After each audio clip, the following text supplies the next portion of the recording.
Hola a todos amigos, gracias por conectarse a la transmisión de la Iglesia Bautista Getsemaní. Hoy estamos continuando con nuestra serie de enseñanzas en esta serie que se llama La vida en 6 palabras y espero que ya hayan tenido la oportunidad de reclamar una de estas tarjetas. Es una herramienta muy sencilla para compartir el Evangelio con otras personas, o si no, puede hacerlo a través de la aplicación de nuestros celulares para compartir esa buena noticia, esa historia de la buena noticia con otras personas que necesitan escuchar que Dios les ama y que Él está dispuesto a salvarles. Estas herramientas nos ayudan a nosotros a saber cómo debemos hacerlo, que el Evangelio no solamente es para que nosotros lo disfrutemos, sino también para que lo compartamos. Las buenas noticias son para compartirlas. Bueno, esta serie, La vida en 6 palabras, empieza con buenas noticias, y es que fuimos creados por un Dios amoroso para que tuviéramos una relación maravillosa con Él constante. La mala noticia es que nosotros rompimos esa relación por nuestro pecado, y la peor noticia es que es imposible para nosotros solucionar el problema del pecado porque no tenemos la capacidad de hacerlo por nuestro pecado. Las buenas acciones no van a compensar nuestro pecado. Pero hoy entramos de las peores noticias, volvemos a las buenas noticias. La buena noticia, y esta es la palabra número 4, es que sufriendo la paga de nuestro pecado, Jesús murió y resucitó. Sufriendo la paga de nuestro pecado, Jesús murió y resucitó. ¿Por qué Jesús tuvo que morir? Es una pregunta que me hacen muy seguido. A mí continuamente me preguntan, bueno, si Dios es tan bueno y amoroso y tan poderoso, ¿por qué tuvo que dejar que Jesús, su Hijo, muriera en la cruz de una forma tan terrible? Es que no había otra forma para salvarnos a nosotros. Y bueno, tengo que decirles que la Biblia, en el Nuevo Testamento, da unas 5 respuestas más o menos, unas variedad de respuestas a esa pregunta de por qué Jesús tuvo que morir en la cruz. Hoy les voy a explicar solamente una, que es tal vez la más común, la más popular, pero recuerden, no es la única explicación del por qué Jesús tuvo que morir en la cruz. Y eso nos lleva entonces a el principio o la realidad bíblica número 1. La realidad bíblica número 1 hoy es que el pecado tiene unas consecuencias enormes. El pecado tiene unas consecuencias enormes. El pecado tiene terribles consecuencias. El problema es que generalmente nos enfocamos solamente en 2 cosas. O minimizamos nuestro pecado diciendo, no, es que mi pecado eso no es nada, es una mentirita piadosa, eso es muy común, todo el mundo lo hace. Bueno, sí es pecado, pero yo el domingo voy, doy una ofrenda y me pongo en paz con el Señor allá en la iglesia. O lo que hacemos es que simplemente nos enfocamos en las consecuencias temporales y que son inmediatas y pasajeras del pecado, como la violencia, la corrupción, la injusticia, la envidia, los celos, las mentiras, el orgullo, el egoísmo. Pero no podemos olvidarnos que el pecado tiene unas consecuencias que son enormes, eternas, como nos lo recuerda el apóstol Pablo en Romanos 6:23. Romanos 6:23 dice, porque la paga del pecado es la muerte, mientras que la dádiva de Dios es vida eterna en Cristo Jesús, nuestro Señor. Las consecuencias más enorme y más terrible de nuestro pecado es la muerte, pero no se refiere solamente a la muerte física, sino a la muerte eterna, lo que en otras partes se conoce como la condenación eterna, la separación eterna de Dios. Eso, como para que lo entendamos fácilmente, nosotros fuimos creados por Dios para que disfrutáramos este planeta y disfrutáramos nuestra vida, pero para que podamos disfrutar de esta vida, nosotros necesitamos respirar oxígeno, porque usted sabe que una persona que no respira está muerta. Pero ¿qué tal que una persona diga, bueno, yo quiero disfrutar la vida, pero yo me niego a respirar oxígeno, yo no quiero estar limitado por el oxígeno, no voy a volver a respirar?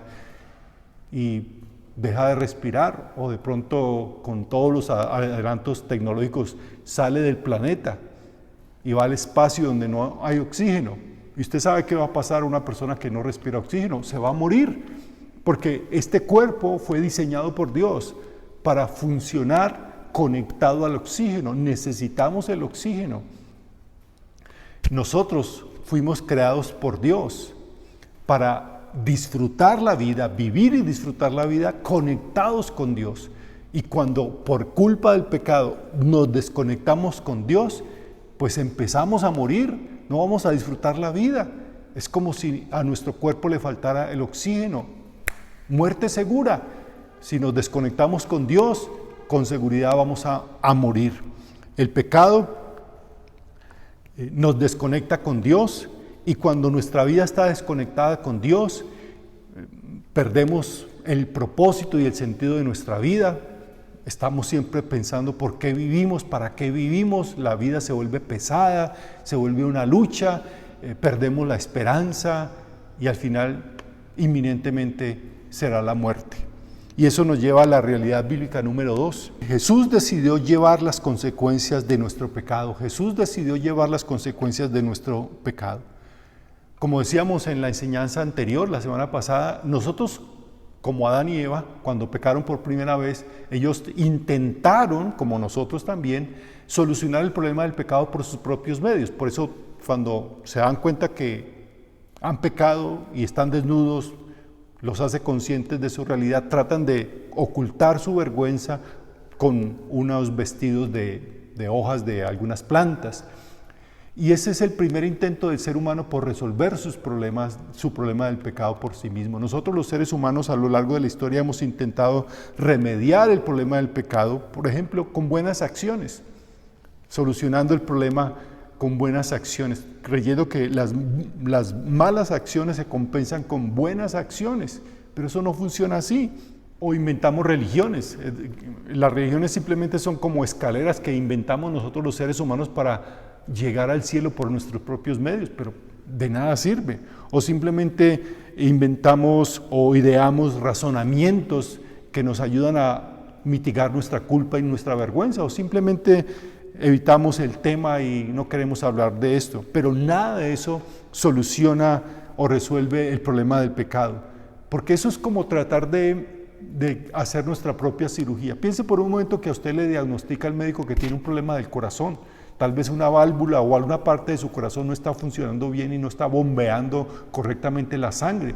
Entonces usted le dice al médico, muchas gracias, y se va para su casa, toma un cuchillo y abre su pecho para solucionar el problema del pecado. Usted sabe lo que va a pasar, usted va a terminar muerto, porque en vez de solucionar, lo va a complicar y lo va a arruinar y va a terminar peor, muerto. Eso es lo que hacemos nosotros cuando tratamos de solucionar el problema del pecado por nuestros propios medios. Dios no se queda cruzado de brazos cuando ve que nosotros estamos arruinando nuestra vida. Y así como esa persona que tiene un problema de corazón, lo que necesita es un especialista que haga la cirugía, porque esa es su especialidad. Dios es especialista en dar vida a lo que está muerto.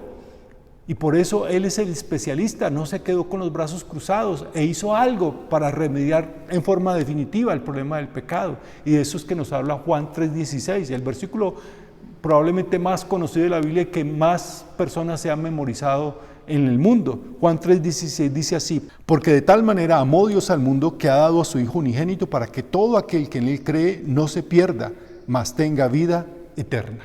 Esta es una verdad tan grande. De tal manera amó Dios al mundo, nos amó a nosotros. No se quedó con los brazos cruzados viendo cómo arruinábamos nuestra vida, sino que envió a su Hijo unigénito, a su Hijo Jesús, para que todo aquel que cree en Él, que confía en Él, no que confía en sí mismo, sino que confía en Jesús, no se va a perder, es decir, no va a tener la muerte eterna, sino que va a tener vida eterna. Y saben, lo que está detrás de Juan 3:16 es Juan 3:17. ¿Qué dice Juan 3:17? Porque no envió Dios a su Hijo al mundo para condenar al mundo, sino para que el mundo sea salvo por Él. Jesús, esa es una de las más preciosas verdades de todo el Evangelio. De hecho, ese es el Evangelio. El Evangelio es la buena noticia de que Jesús no vino a este mundo a condenarlo, porque eso es lo que merecíamos. Condenación eterna. Él vino a salvarlo, no vino a condenar al mundo, sino a salvar al mundo. De eso se trata el Evangelio.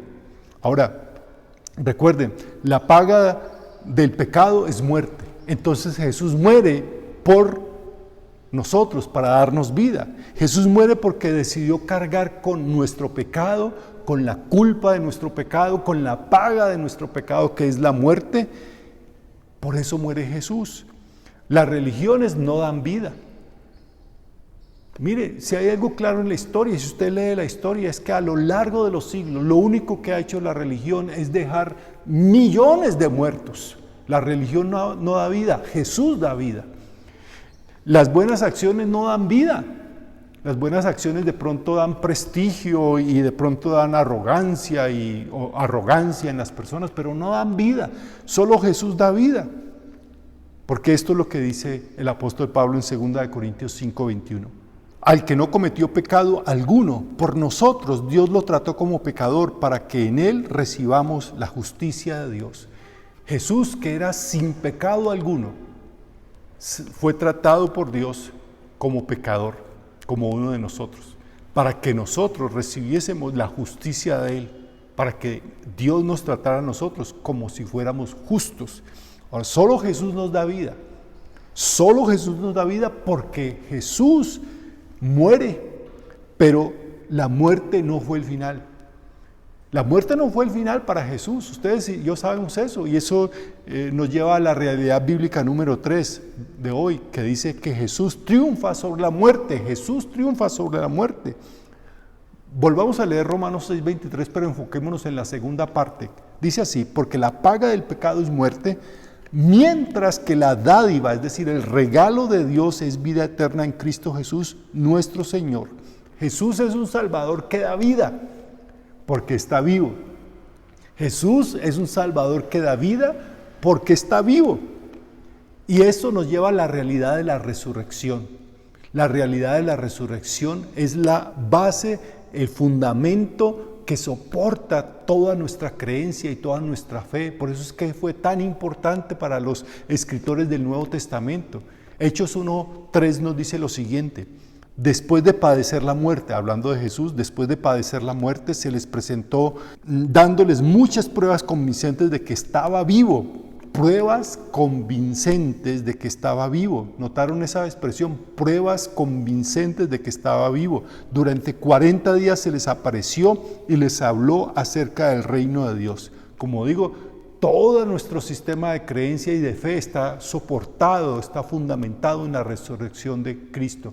Por eso es que a lo largo de los siglos siempre se ha atacado y se ha tratado de menospreciar, ridiculizar y decir que la resurrección es un cuento, una mentira, es un mito, porque realmente la resurrección es lo que hace que nosotros tengamos vida y la confianza de que esa vida no es una ilusión, sino que es algo real.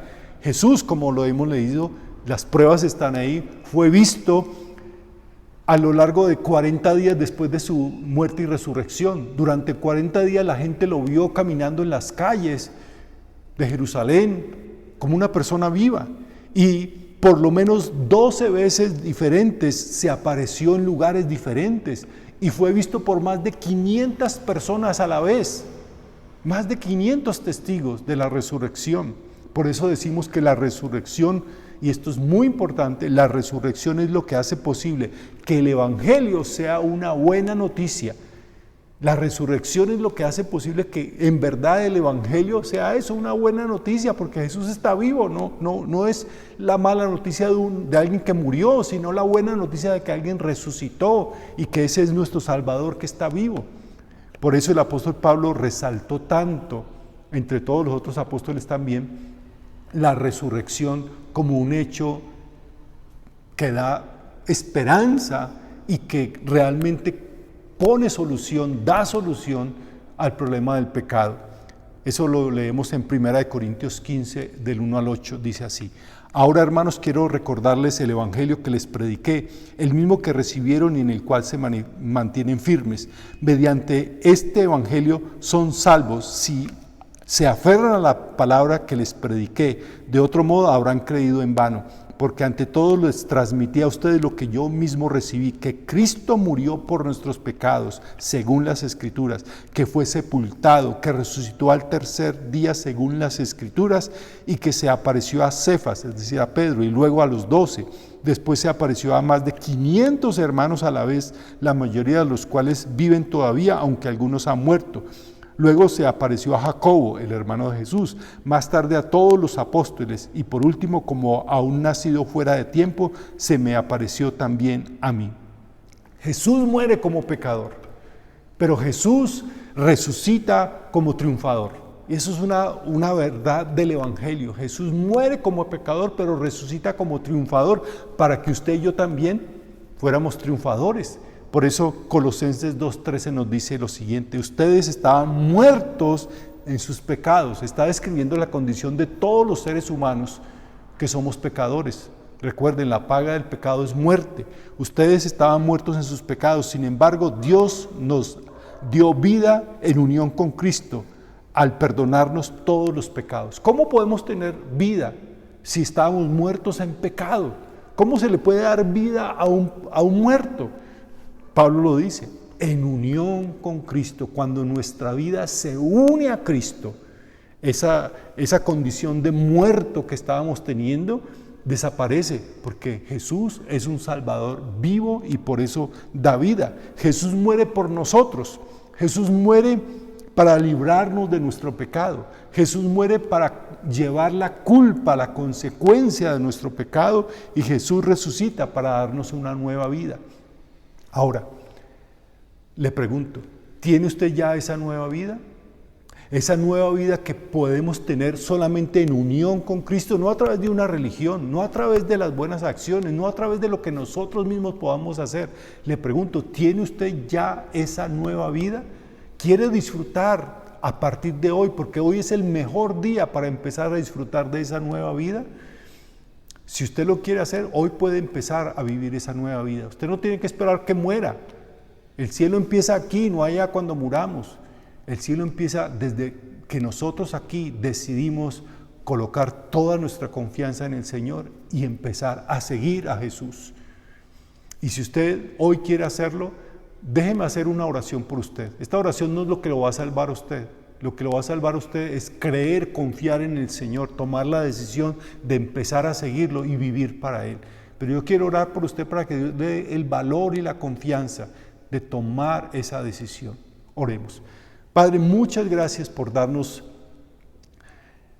el privilegio de conocer, de escuchar el mensaje del Evangelio, que tú has venido a este mundo para darnos vida. Cuando estábamos muertos en nuestros delitos y pecados, reconocemos que nuestros pecados arruinan completamente nuestra vida. Y oro, Señor, en forma especial por aquellas personas que hoy están tomando la decisión en su corazón, con sinceridad, de confiar en ti y empezar a seguirte a ti para una nueva vida. Señor, seguramente ellos, como todos nosotros, cuando tomamos esta decisión, no lo sabemos todo, tenemos muchas dudas, muchas preguntas, pero queremos confiar en ti y damos el primer paso, tomando la decisión de empezar a seguirte a ti para tener esa nueva vida. Oro por cada uno de ellos, Señor, para que les des la capacidad de perseverar siguiéndote a ti, confiando en ti. Ya no en una religión, ya no en sus buenas acciones, no en sus logros, no en sus merecimientos, sino solamente en ti. Te lo ruego por ellos, en el nombre de Cristo Jesús. Amén. Ahora déjenme hacerle una última pregunta.